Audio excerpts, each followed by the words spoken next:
Hello, I'm Jane Dutton with a wrap of the week's news. This is Eyewitness News.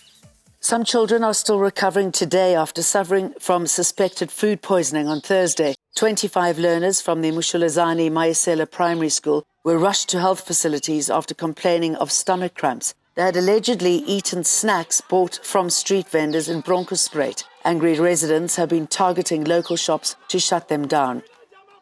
Those police, they are working with those because now are 30 vans when I count here. But if there is a crime in a location, we call the police. If in a single van, you can't see.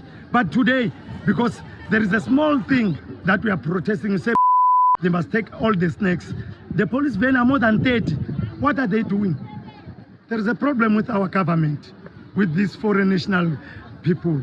So they must come to an end, and we are going to stop them.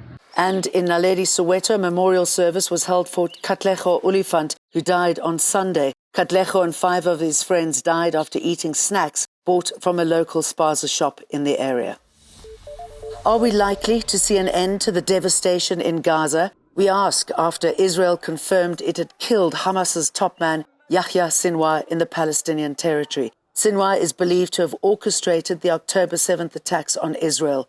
More than 42,000 people have been killed in the Palestinian territories since the war began. President Cyril Ramaphosa says he's still considering ending all diplomatic ties with Israel. Ramaphosa was responding to questions in the National Assembly on Thursday when the EFF again put pressure on the president to take a decision after Parliament passed a resolution last year. 2 more suspects have been arrested in connection with the killing of 18 people in Lusikisiki. Police say they found them in Flagstaff in the Eastern Cape. The victims were shot in Nkobazana village last month. The latest arrests bring the total number of people in custody to 7. 4 suspects made their first court appearance today, and police have now found guns believed to have been used in the massacre. We also learned that the mastermind plotted the massacre from a prison cell. But we know that we still are sitting with the mastermind, so-called, who is in prison, who we have been avoiding in terms of the arrest. But it's a matter that is being processed. And in due course, he will then join the others. South Africa has ordered Taiwan's representative office to relocate outside the capital, Pretoria. A Taipei foreign ministry official is blaming Chinese pressure for the decision. China considers self-ruled Taiwan as part of its territory and has sought to wipe the island from the international stage by whittling down the number of countries that recognize its claim to statehood.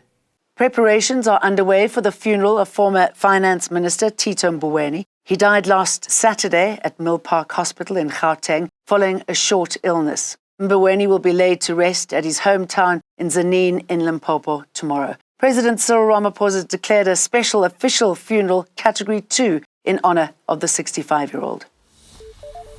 Former ANC spokesperson Pule Mabe, former Minister of Defence Nosiviwe Mapisa-Nqakula, and former City of Cape Town Human Settlements MMC Malusi Boy appeared in different courts for separate matters connected to alleged corruption and fraud on Wednesday. Mabe was charged with fraud and money laundering. The ANC has welcomed his decision to voluntarily step aside from the party's National Executive Committee. He made his first appearance at the Palm Ridge Magistrates Court in connection with a 27 million rand tender that was allegedly awarded irregularly to his company, Enviromobi. He's done the right thing voluntarily, as it would have been expected, because the ANC have got a policy that if you appear in court and you are accused with graft and all of that, you need to step aside and face the challenges. And if he has done that, I think it's most welcome. Mabe says he'll use the court to prove he wasn't involved in any wrongdoing. Boy and 9 of his co-accused were arrested last month and are out on bail for their alleged involvement in a billion rand tender fraud. The case has been postponed to January next year. There are charges of people being members of a gang and being members of the enterprise. It's a 35-page charge sheet that we have.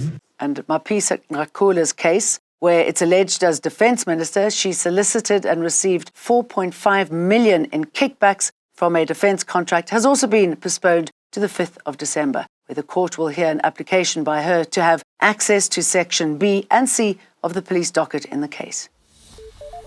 Matriculants will be getting ready for their most important exams. Matric exams begin on Monday. In the Western Cape, more than 75,600 candidates will write the National Senior Certificate exam. The exam comprises a total of 123 papers and concludes on the 27th of November. Good luck. May that study and that input that you've put in over years stand you in good stead. I wish you all the very best for the exams and a great result. This is the launch pad now for the next stage in your life. Marking takes place between the 2nd and the 12th of December. That's all from us. Have a good weekend and good luck for those writing Matric on Monday. Eyewitness News, in touch, in tune, and independent. For the latest, log on to ewn.co.za or ewn.mobi.